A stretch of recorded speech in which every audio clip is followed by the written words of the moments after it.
Jake Ludington here at HP Discover, and I'm here with Jordan Whitmarsh.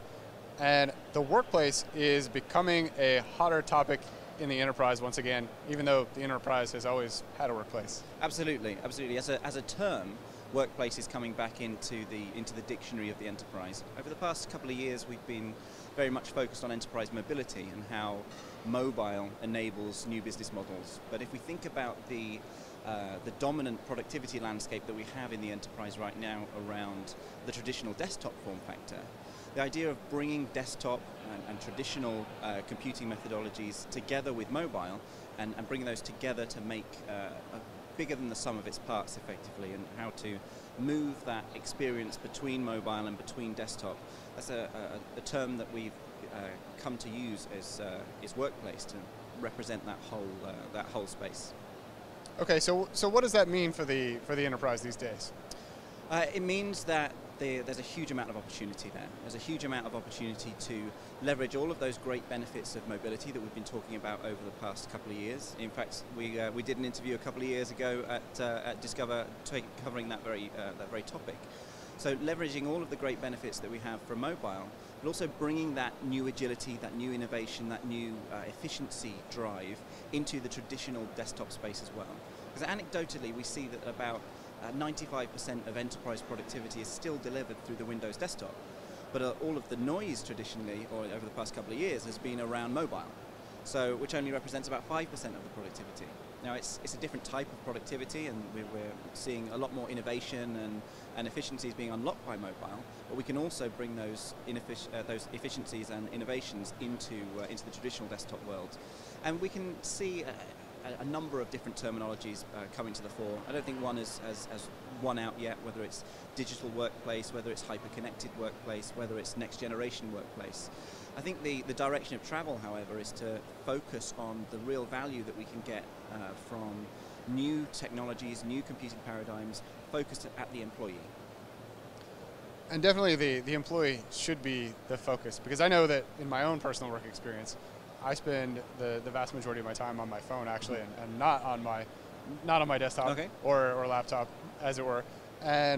But the thing is, like, anytime I have to do any quote unquote real work, I have to go back to the desktop because typing with my thumbs gets tiresome. But in a lot of ways, my phone is actually the place that everything's been made a whole lot easier. I feel like I jump through a lot more hoops to get things done. Using in larger companies, maybe like an SAP type interface that hasn't been optimized, and so the experience on the phone is so much better. Is that what you're talking about taking some of the lessons learned from mobile and bringing it to the desktop? Absolutely, you summed it up really well. I think we've come to learn from mobile that things can be different. And the reason that, or the fact that the consumer has adopted mobile technologies and really embraced mobile technologies before the enterprise means that the enterprise is catching up. You know, they're no longer are the enterprise the sole provider of IT solutions to the end user, who is now behaving more and more in the enterprise as a consumer. So as we have those technologies coming together, we need to ensure absolutely that the experience that we've come to rely on through mobile, through tablets, through smartphones, is now available throughout the whole productivity ecosystem.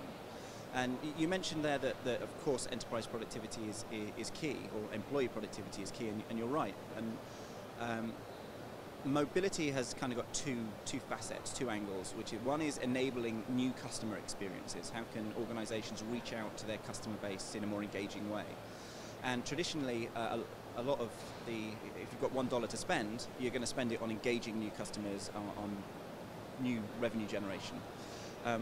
But imagine the efficiencies and the new innovation that you could bring into your enterprise if you are aiming that same level of experience, that same requirement to get a fantastic user experience, a fantastic user engagement experience into the employee as well. So where's the workplace going next? I mean, we've got the kind of the two devices that I would say those are the two primary screens that everybody looks at, is the laptop screen, the smartphone screen.